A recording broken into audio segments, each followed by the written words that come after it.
Baik, kita akan lanjutkan ke berupa data subjektif dan tiga. Ini kita masukkan ke sini intervensi yang pertamanya. Nah, ini mengidentifikasi.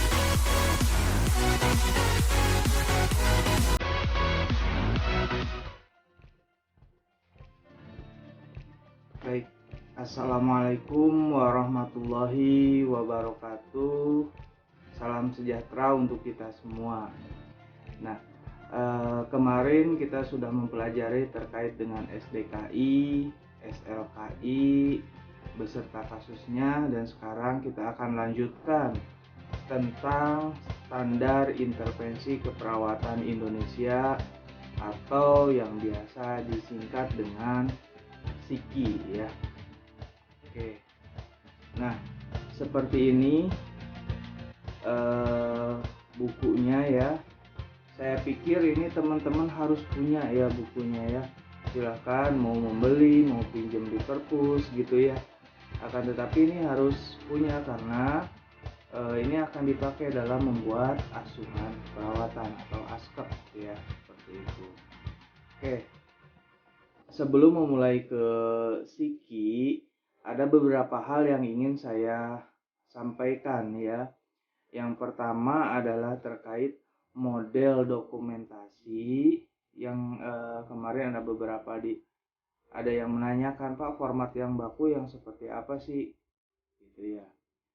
Oke, sebenarnya kalau format yang baku belum ada ya, tapi ada beberapa model dokumentasi yang dipakai gitu. Walaupun di rumah sakit berbeda-beda gitu ya, format yang dipakai. Contohnya saya dulu eh, ketika membuat dokumentasi eh, diajarkan SOAP di kampus, di penelitian sampai sekarang juga SOAP untuk evaluasinya.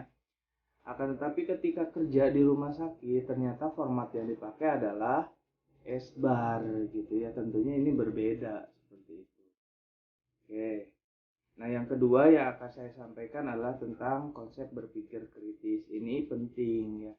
Ada di RPS tentang berpikir kritis. Makanya nanti akan saya bahas terlebih dahulu sebelum ke Siki. Oke, kita lanjut ya. Yang pertama adalah tentang model dokumentasi keperawatan. Nah, seperti ini. Ini saya contohkan beberapa model dokumentasi keperawatan yang ada gitu ya. Nah, yang pertama nama modelnya adalah SORT. Artinya kepanjangan dari Source Oriented Record. Jadi format yang dipakai adalah seperti ini. Ini gabungan ya, ada dokter, ada perawat, ada fisioterapis dan gizi. Dilambangkan biasanya G gitu ya. Nah, formatnya yang pertama isiannya adalah tanggal gitu ya. Tanggal, bulan, dan tahun, dan waktu, ini jamnya. Nah, ini sumbernya perawat, dokter, ataukah yang lainnya gitu. Nah, di sini ada catatan perkembangan. Nah, kalau untuk perawat mulai dari pengkajian, identifikasi masalah, perlu rencana tindakan sampai ke evaluasi. Itu ya untuk dokter. Nah, ini meliputi observasi keadaan pasien, evaluasi kemajuan. Nah, ini membedakan dan lain sebagainya ya. Dan terakhir ditanda tangan di sini. Itu ya. Ini berbentuk catatan yang memang gabung ya, gitu ya. Cuman di sini ada keterangan sumbernya dari perawat, dokter atau yang lainnya, gitu ya. Oke, kita lanjut. Model yang kedua adalah eh, namanya POR, Problem Oriented Record. Ya. Nah, ada tanggal sama seperti yang sebelumnya. Nah, di sini ada nomor 1A, 1B, 1C, dan 1D, dan 2. Nah, membedakannya di sini diidentifikasi oleh siapa. Jadi ini masalah keperawatannya dalam satu kolom, masalah pasiennya. Ya, baru di sini ini dilakukan oleh siapa? Dokter, perawat, ataupun yang lainnya gitu ya. seperti itu, dan di sini ada keterangannya.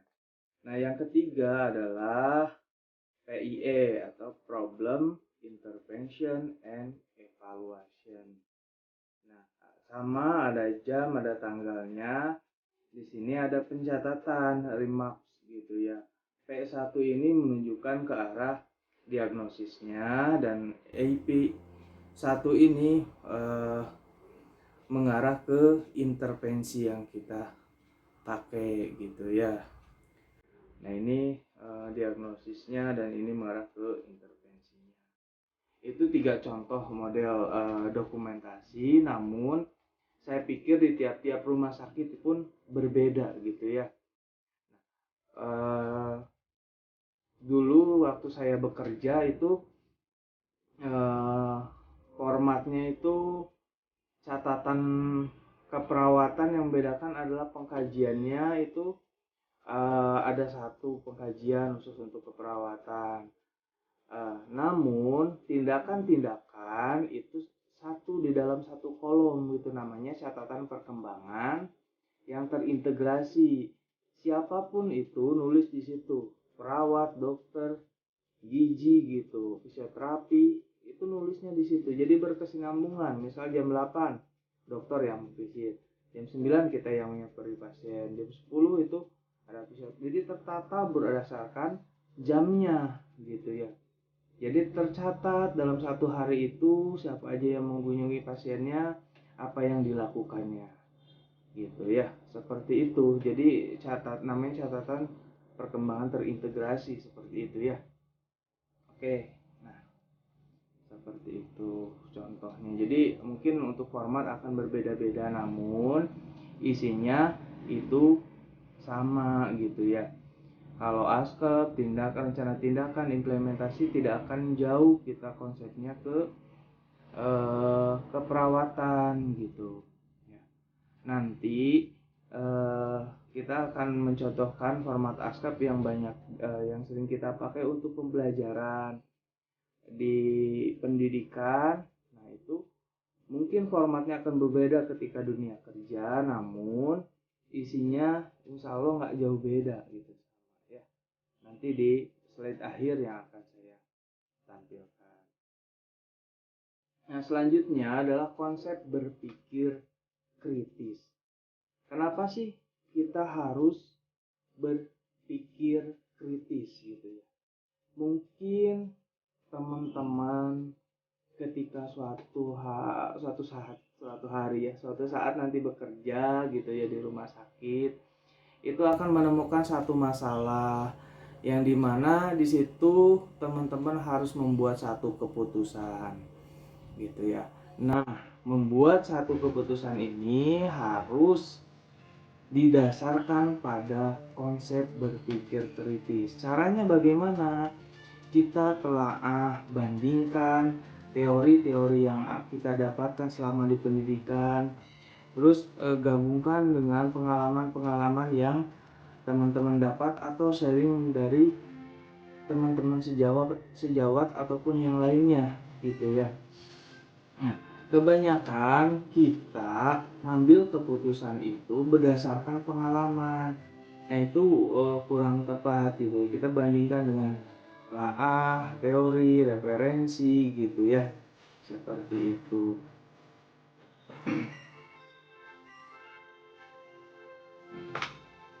Bagaimana berpikir kritis dalam hal pendokumentasian, khususnya dalam dokumentasi keperawatan. Nah, dalam kerangka pemikiran kritis dan prosedur dokumentasi yang baik, suatu prosedur tindakan dapat dilanjutkan atau dihilangkan tergantung pada efektivitasnya. Saya contohkan seperti ini ya. Ini kan tergantung dari efektivitasnya. Suatu kondisi, misalnya pasien datang ke rumah sakit, kita yang mengkaji. Pasien suara parunya ronki, banyak dahak, terdengar banyak dahak gitu ya. di auskultasi, di bronki, terus batuk-batuk, pasiennya dalam kondisi sadar. Gitu. Maka intervensi yang akan kita lakukan adalah latihan napas dalam, terus vibrasi dada, fisioterapi dada, terus latihan batuk efektif untuk pasiennya. Itu intervensi yang akan kita implementasikan. Namun jika tiba-tiba kondisinya pasiennya penurunan kesadaran, delirium, bingung, nggak jelas, nggak mengenal di sekelilingnya gitu ya, saturasinya kok makin turun, dahaknya nggak berkurang gitu, apa yang harus kita lakukan? Apakah intervensi yang kita rencanakan di awal, implementasi yang sudah kita jalankan terus kita pakai, latihan batuk efektif, fisioterapi dada? Enggak, di situ kita harus cepat mengambil keputusan gitu ya. Maka salah satu keputusan yang kita ambil adalah berpikir kritis. Saturasinya semakin turun gitu ya, SpO2-nya semakin turun, kondisi pasiennya kesadarannya menurun, maka ini harus cepat-cepat nih. Nah, alternatifnya berpikir kritisnya, ini harus cepat nih, kayaknya harus intubasi. Apa itu intubasi? Pasang selang di mulut, masuk ke pernapasan, nanti di bagging ya, dipakai resusitator, kita pompa atau direncanakan masuk ke ruang ICU gitu ya, karena untuk pemantauan pernapasan, alat yang untuk membantu pernapasan namanya ventilator itu hanya ada di ruang ICU gitu. Jadi berpikir kritis, oh ini semakin turun, kayaknya slamnya nggak bisa diambil deh gitu. Maka cepat kita ambil keputusan. Kalau berpikir teori semakin banyak sekret, itu akan menutupi jalan napas gitu ya. Kalau tidak kita saksen, maka pasiennya kekurangan oksigen, maka kemungkinan pasiennya delirium atau penurunan kesadaran gitu ya, seperti itu. Maka itu berpikir kritis, salah satu contoh berpikir kritis ya. Oke, nah itu salah satu prosedur yang mungkin bisa dilanjutkan atau dihilangkan. Kita ganti dengan intervensi yang tepat sesuai dengan kondisi pasien. Oke, kita lanjutkan. Jadi apa itu berpikir kritis? Berpikir kritis adalah kemampuan untuk menganalisis fakta, mencetuskan dan menata gagasan, mempertahankan pendapat, membuat perbandingan, menarik kesimpulan, mengevaluasi argumen, dan memecahkan masalah. Jelas ya, dengan berpikir kritis kita harus punya satu perbandingan, bandingkan fakta, bandingkan pengalaman gitu ya, bandingkan dengan teorinya, bandingkan apakah ini yang kita ambil keputusan ini melanggar etik gitu ya, seperti itu. Nah, ada saya satu contoh kasus lagi. Jadi dulu di ruang ICU itu harus ada pasien yang terpasang ventilasi mekanik, diintubasi, pasang selang ke mulut, sambungkan selang itu masuk ke pernapasan, disambungkan ke ventilator. Jadi ventilator ini yang memompa memompa supaya paru-parunya ngembang-ngempis. Artinya pernapasan pasien diatur oleh alat ventilator ini, jadi ngembang ngempis itu diatur gitu. Jadi ketergantungan pasiennya. Nah, satu kondisi keluarga pasiennya itu kehabisan dana gitu untuk perawatan karena cukup mahal di ruang ICU. Akhirnya keluarga pasiennya meminta untuk dilepas alat yang ada di mulut yang membantu untuk pernapasan pasiennya itu. Nah, hak pasien itu untuk meminta seperti itu ya. Akan tetapi kita di posisi seperti itu, kalau kita lepas alatnya, sama artinya memutus pernapasan pasiennya. Nah, apa yang harus kita lakukan? Keluarga pasien sudah tidak ada dana untuk perawatan, sedangkan pasien masih tergantung alat bantu napas gitu ya. Keluarga pasien memaksa minta untuk dilepas dibawa pulang saja gitu, dengan penjelasan sebagai kita sudah jelasin dibantu dengan dokternya gitu ya, menjelaskan bahwa kondisinya tidak bisa lepas dari mesin, tapi keluarga sudah tidak eh, punya solusi lain, jadi ingin lepas. Apa yang harus kita lakukan? Apakah lepas oleh kita? Artinya kalau saya pribadi nggak tega ya kita lepas, pasti karena tergantung alat ini, begitu dilepas ngap-ngapan dan mungkin nggak akan lama gitu. Secara kasar mungkin itu pasien akan meninggal setelah dilepas itu. Maka pengambilan keputusan ini penting. Caranya kita lihat SOP-nya lagi apa, terus apa keputusan kalau kita lepas, apakah ini melanggar etik atau tidak gitu ya. Itu salah satu contoh berpikir kritis kita gitu ya. Nanti bagaimana pemecahan masalahnya tidak bisa kita putuskan sendiri, kita kolaborasi dengan yang lainnya ya, dengan dokternya gitu, dengan keluarganya, dengan atasan kita juga gitu ya. Oke, seperti itu ya berpikir kritis. Nah, di sini ada standar intelektual universal. Jadi kalau orang berpikir kritis gitu ya, di dalam kepalanya, dalam benaknya itu berpikir sebelum mengambil keputusan itu, bertanya dulu dengan apa contohnya kalau saya ambil tindakan seperti itu. Bagaimana cara saya mengetahui kebenarannya? Benar nggak tindakan yang saya akan putuskan itu, atau tindakan ini benar atau salah gitu. Bagaimana hal itu dapat membantu saya menghadapi masalah tersebut. Ini terkait referensi, tadi akurasi dan kejelasan.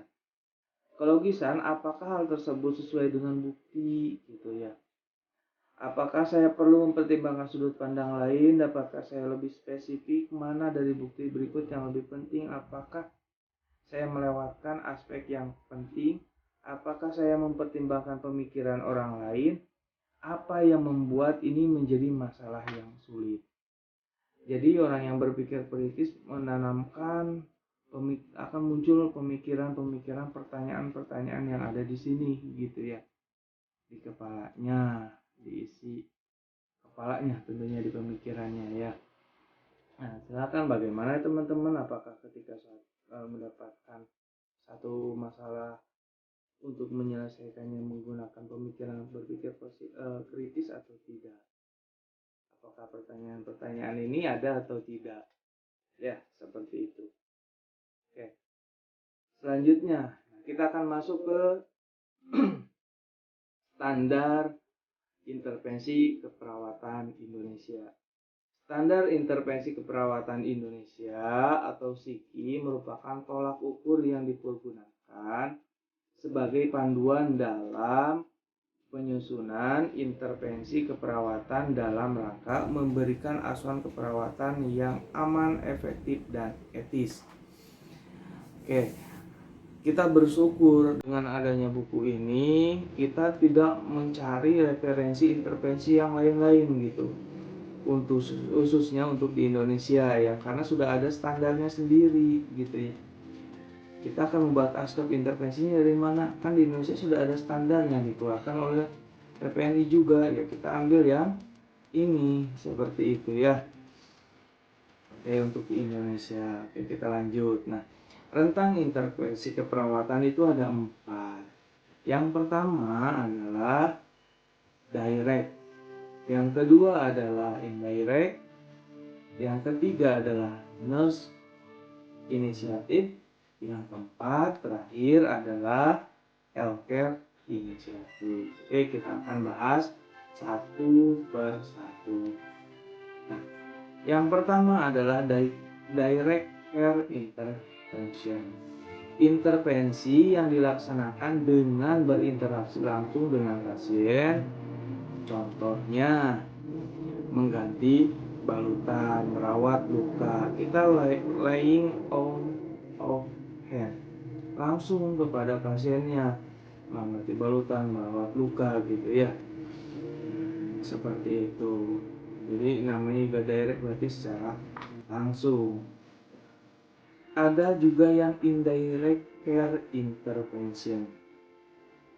Intervensi yang dilaksanakan tanpa berinteraksi langsung dengan pasien, namun dilaksanakan demi pasien.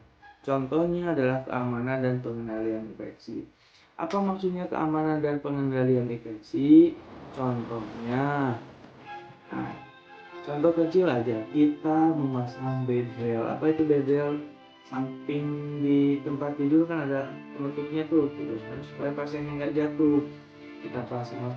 Nah itu kan salah satu untuk keamanan pasien, gitu, supaya pasiennya tidak jatuh. Kita memberikan intervensi, akan tetapi tidak langsung ke pasien, seperti itu ya. Apa yang contohnya pengendalian infeksi? Banyak ya, kita cuci tangan, memakai handscoon gitu ya. Ketika kita mau menyentuh pasien lain, kita cuci tangan dulu atau mengganti handscoon yang kita pakai pada pasien yang sebelumnya, kita buang, kita ganti yang baru, terus baru ke pasien yang selanjutnya. Jadi mencegah transmisi dari pasien yang satu ke pasien yang lainnya. Oke, kita lanjut ya. Selanjutnya adalah nurse initiated intervention. Intervensi yang diinisiasi oleh perawat untuk mengatasi diagnosis keperawatan. Contoh diagnosis keperawatan adalah bersihan jalan nafas tidak efektif, misal seperti itu ya. Kita langsung mengintervensi itu dengan cara apa? Lihat di rencana asuhan keperawatan kita gitu. Ada latihan batuk efektif gitu, fisioterapi dada gitu ya, suctioning gitu ya, itu langsung ya gitu ya, itu diinisiasi oleh kita seperti itu. Oke. Nah selanjutnya adalah health provider initiative intervention. Intervensi yang diinisiasi oleh tenaga kesehatan lain namun diberikan oleh perawat. Contoh apa? Pemberian obat, injeksi intravena, subkutan gitu ya. Itu kan sebenarnya tugas dari dokter ya untuk pengobatan. Namun ini berbentuk pelimpahan. Jadi pelimpahan dari dokter atas instruksi, kita berkolaborasi. Nah, kita yang memberikan obat-obatan tersebut gitu ya. Oke, kita lanjut. Sistem klasifikasi dari Psiki ini sama seperti SDKI ya. Ada 5 kategori, ada 14 subkategori, sama seperti SDKI. Namun intervensinya ini lebih banyak, ada 623 intervensi gitu ya. Nah, seperti ini. Nah, ini bagannya sama dengan di konsep STKI, ada fisiologis, psikologis, perilaku, relasional dan lingkungan. Ini ini kategorinya, dan subkategorinya ada respirasi, sirkulasi, nutrisi dan lain sebagainya. Ini sama persis. Kalau teman-teman buka buku psikinya pasti ketemu dengan ini ya. Oke. Kita lanjut. 5 kategori. Nah, yang pertama adalah kategori fisiologis, intervensi keperawatan untuk mendukung fungsi fisik dan regulasi homeostatik. Ini subkategorinya berupa respirasi, sirkulasi gitu ya contohnya. Nah, untuk yang kedua adalah psikologis. Intervensi keperawatan untuk mendukung fungsi mental. Biasanya lebih banyak misalkan diagnosis keperawatan jiwa di sini bisa. Perilaku, intervensi perawatan untuk mendukung perubahan perilaku atau gaya hidup. Selanjutnya relasional. Intervensi perawatan untuk mendukung hubungan interpersonal dan interaksi sosial. Lingkungan, intervensi keperawatan untuk mendukung keamanan lingkungan dan menurunkan resiko gangguan kesehatan. Nah, 14 subkategori ini yang tadi 5 kategori ini terdiri dari 14 sub gitu, dimana respirasi, sirkulasi, nutrisi, eliminasi, aktivitas, dan neurosensori itu ke area fisiologis. Nah, ini penjelasannya. Respirasi tentunya dia dengan sistem pernapasan. Sirkulasi itu berarti kardiovaskular. Kardio itu artinya jantung, vaskular itu artinya pembuluh darah. Nutrisi dan cairan, ini sudah kata-katanya juga sudah mewakili ya. Eliminasi berarti keterkaitan dengan pencernaan, sistem pencernaan dan sistem urinaria gitu ya. Aktivitas istirahat, neurosensori ini terkait dengan persarapan, reproduksi dan seksualitas dan lain sebagainya. Saya pikir ini deskripsinya ini sudah jelas gitu ya untuk berbagai subkategori di sini. Nah, apa sih bedanya intervensi dengan tindakan atau implementasi? Intervensi keperawatan adalah segala treatment yang dikerjakan oleh perawat yang didasarkan pada pengetahuan dan penilaian klinis untuk mencapai luaran